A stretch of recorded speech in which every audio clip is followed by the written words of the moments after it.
what's up, YouTube? This is Too Raw for TV. Thought I would continue with the top 10 shooting guards. I left off last time at number 4 with Dwayne Wade. So at number 3, I have Jerry West. Last time I did this list several years ago, he was at number 2. Jerry West has the same problem that a lot of, I guess, prehistoric players have, or pre-Bird Magic players have, is that a lot of people that watched him play are no longer alive, or even or if they are alive, they're not active in sports media. They're retired.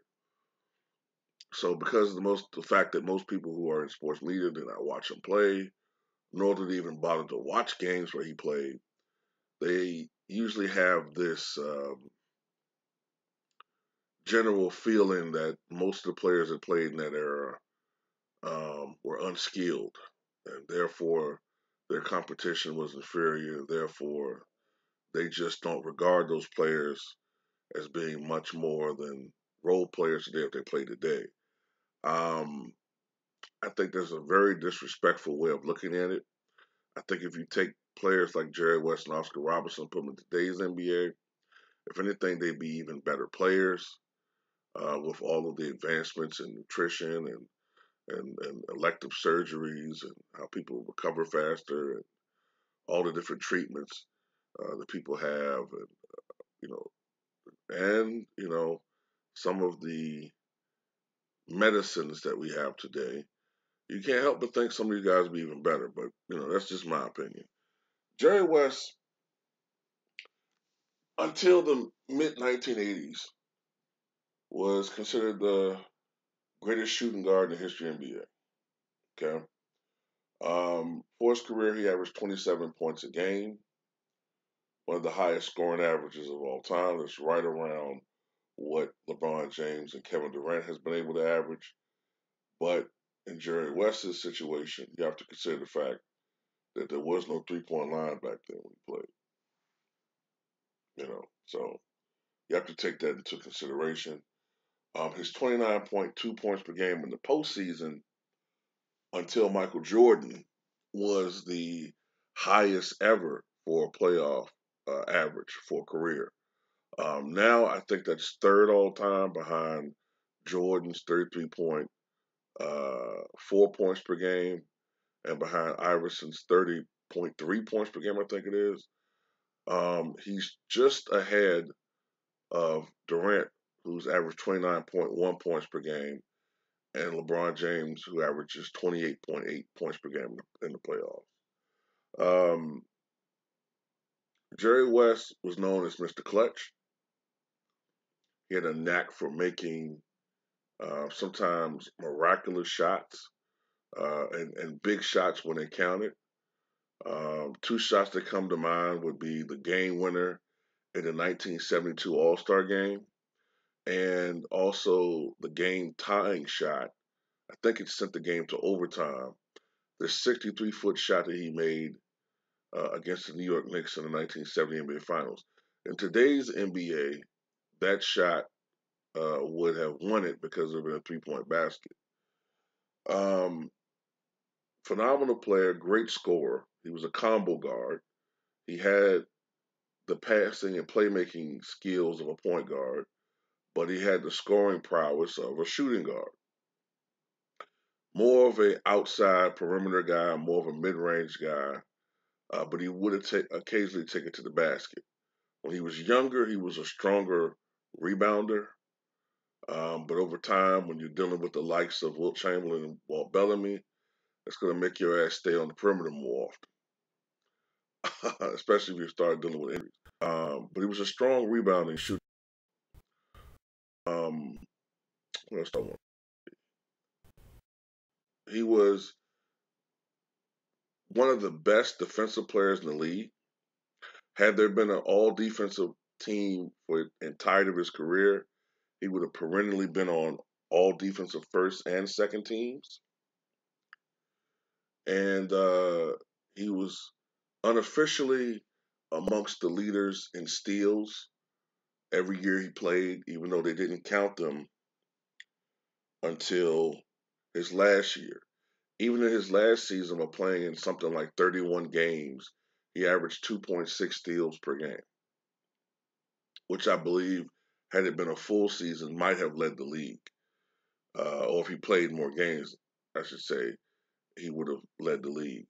So, players that played against him said that he generally was the league leader in steals.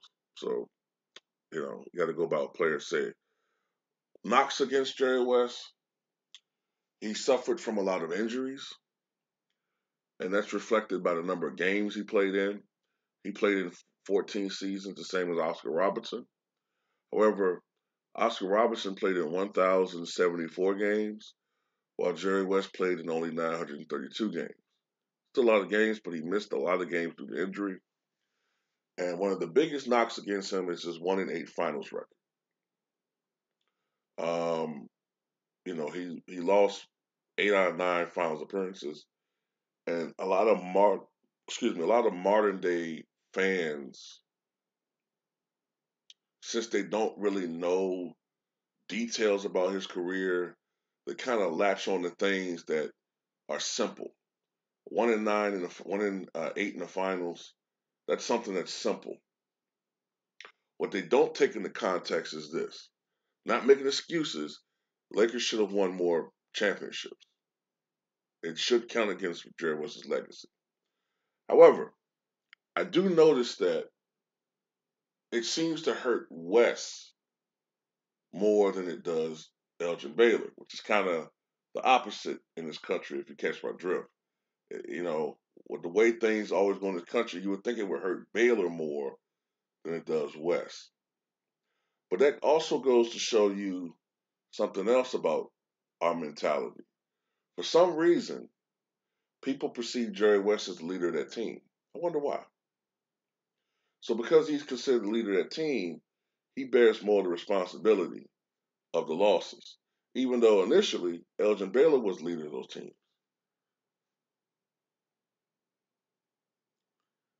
But for the NBA Finals of his career, Jerry West averaged over 30 points, 6 rebounds, over 5 assists. I think it was 5.5 assists, and probably, if it was counted, over 2 steals a game.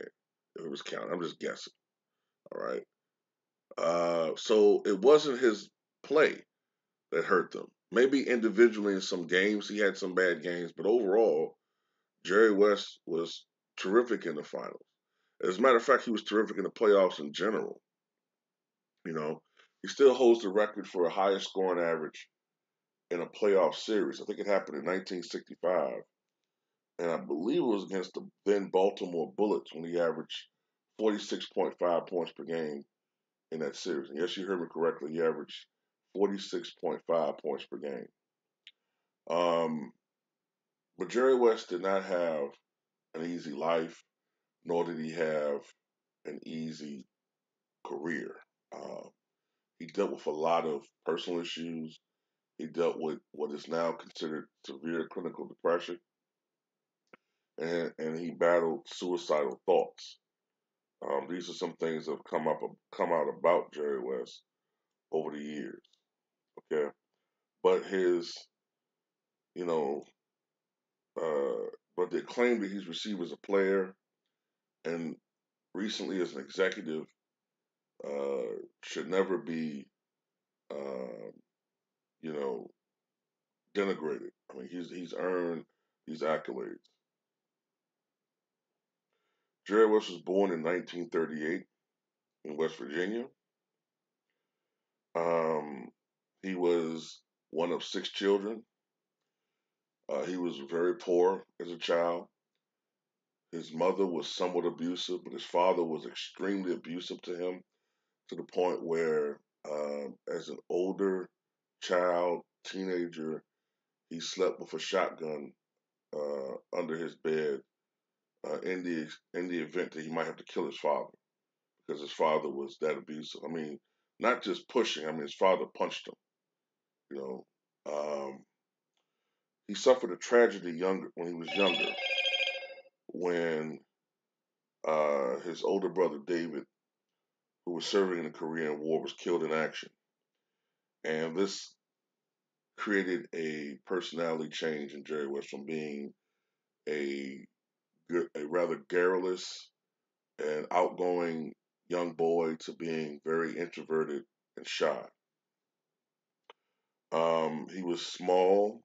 He was sort of sickly as a child, and because of this, he did not actively play with other kids. In addition to the fact that he was just becoming introverted, and oftentimes he would, do things I guess like hunting and fishing, and also in what was beginning of honing his skills as a basketball player, he would spend hours shooting into a hoop, to the point where he was well past his curfew and would receive beatings when he got home for being so late. He attended East Bank High School in East Bank, West Virginia. Initially, he was not getting a lot of playing time because of his lack of height, and that's another issue I got to talk about. Now, eventually, he grew to be over 6 feet tall, and he became a star player in high school. And this is the thing I said about his height. I remember growing up.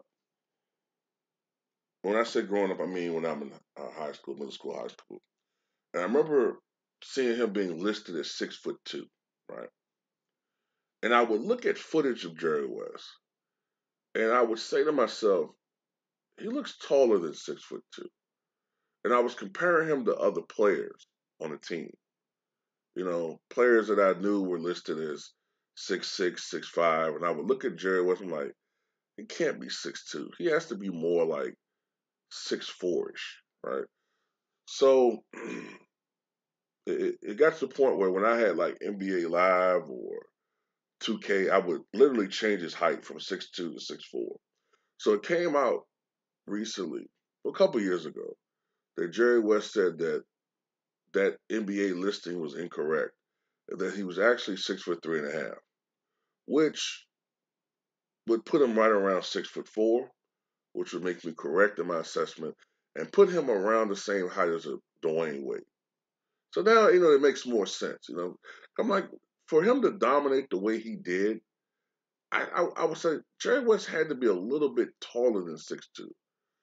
And it makes sense now. Okay, 6'4" with athleticism. Okay, now it makes more sense. Not saying a guy 6'2" can't dominate, but it's kind of hard being 6'2" and under and put up the numbers that he was putting up and still be accurate from the field.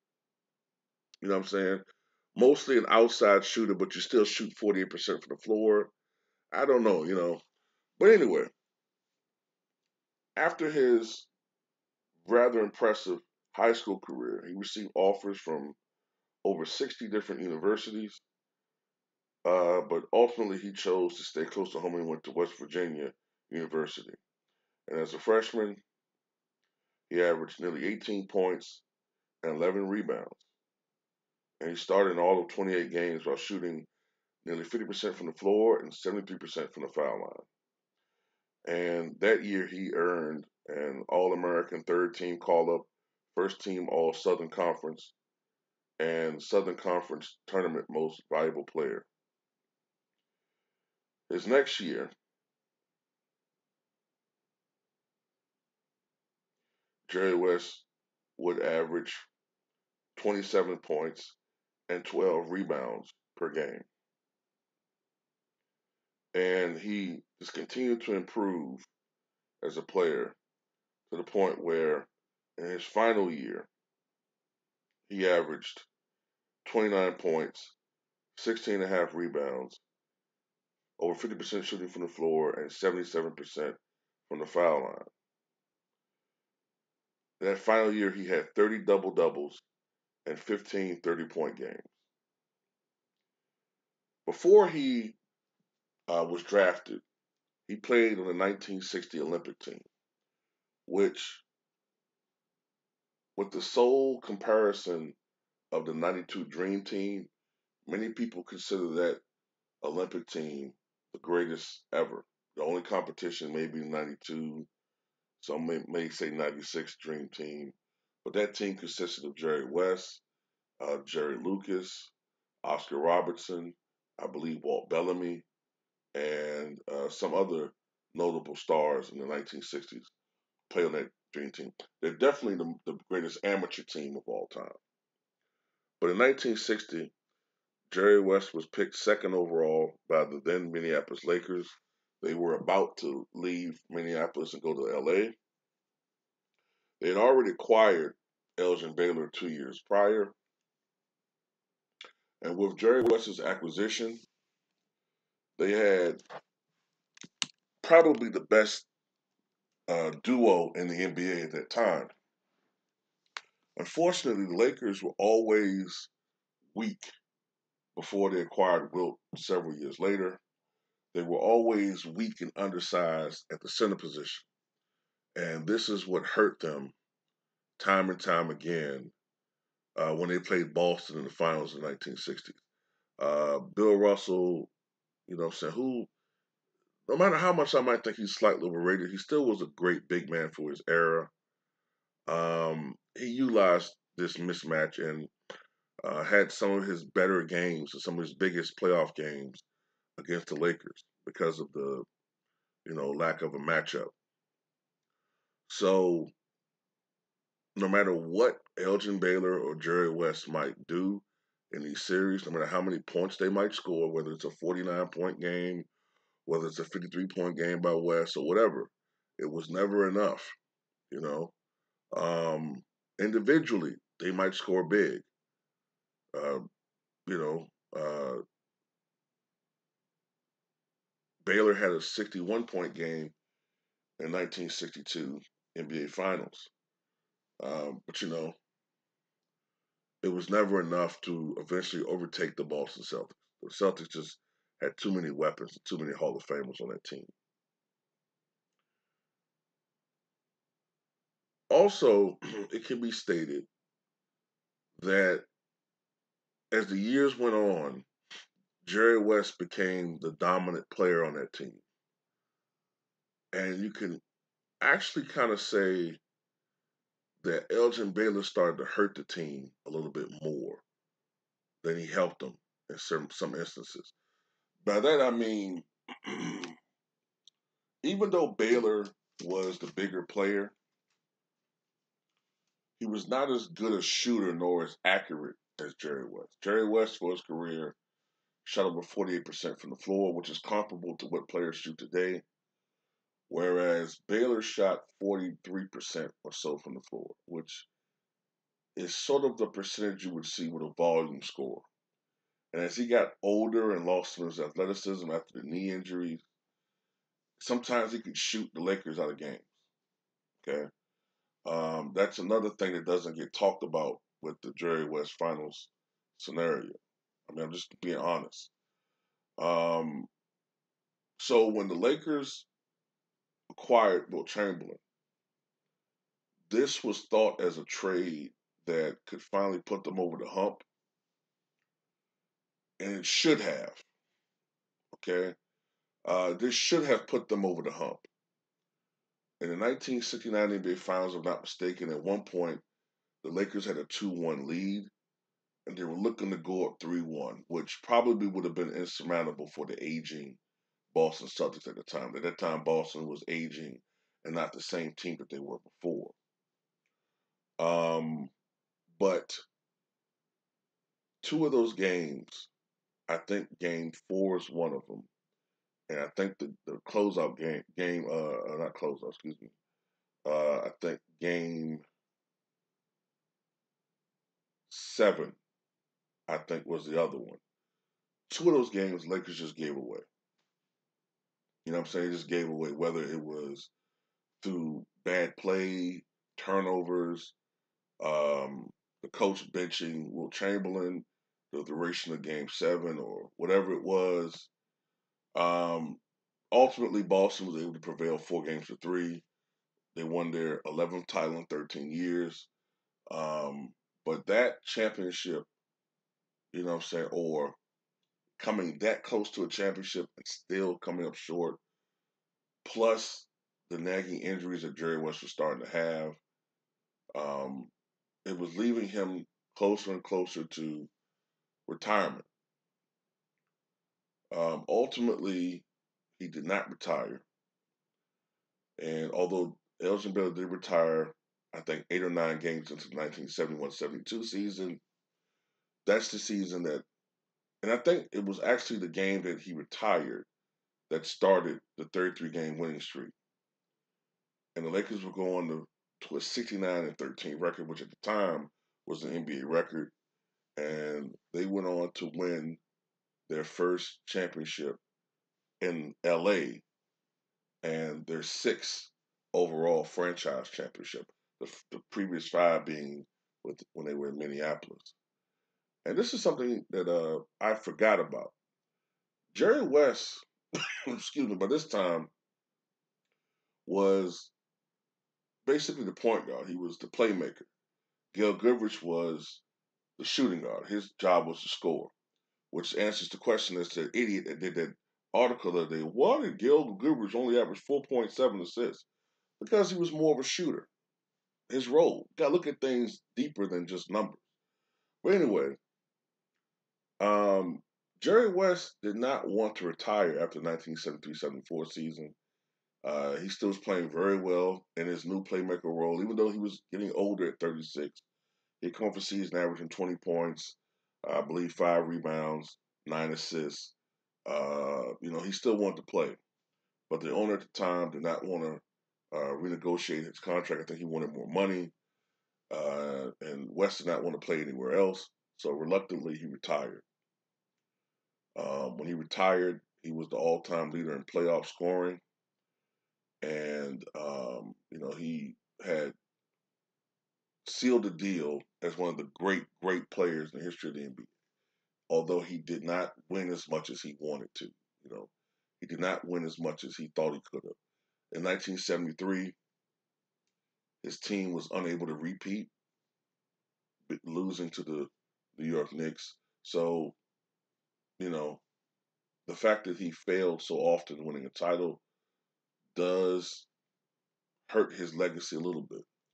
As an executive, however, you can make the argument that he's been more successful as an executive than he's even been as he ever was as a player. I think he's the greatest executive in the history of the NBA. He was a general manager of the Lakers. He was either a scout or the general manager of the Lakers during the Showtime era, which of course led a hand in the players selected for those teams. He, of course, was a general manager in the mid 1990s when he won the first of his 2 NBA Executive of the Year awards. He was the one who made the decision to trade Vlade Divac for Kobe Bryant. At the time, that was not a very popular trade. Vlade Divac was a very beloved member of the Los Angeles Lakers. And at the time, it was a very unpopular trade, and it was a head-scratching trade. But ultimately, it proved to be a masterstroke because it would ultimately lead to 3 more titles with the Lakers. Also, people forget about Jerry West, that he was a general manager of the Memphis Grizzlies when they had their slight renaissance in the mid-2000s, when under Coach Hubie Brown, they won 50 games. And Jerry West was in management with the Golden State Warriors when they began their rise recently and became a title contender. This is a man who knows players and knows how to cultivate talent. He is the anti-Jordan. Jordan and West, both great players, but when it comes to actually, building teams, Jerry West is Thanos and Jordan is Groot. I don't know. I don't know what else to compare him to. You know what I'm saying? I am Jordan.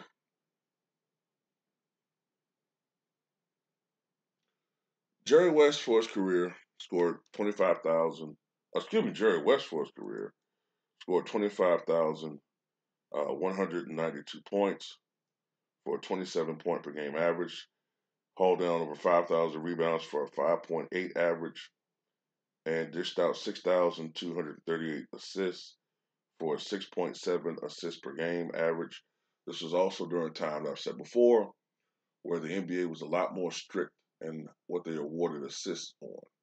If you took an extra dribble or had any type of extra move between the pass and the made bucket, they did not award it as an assist back then. Today, they do award it as an assist.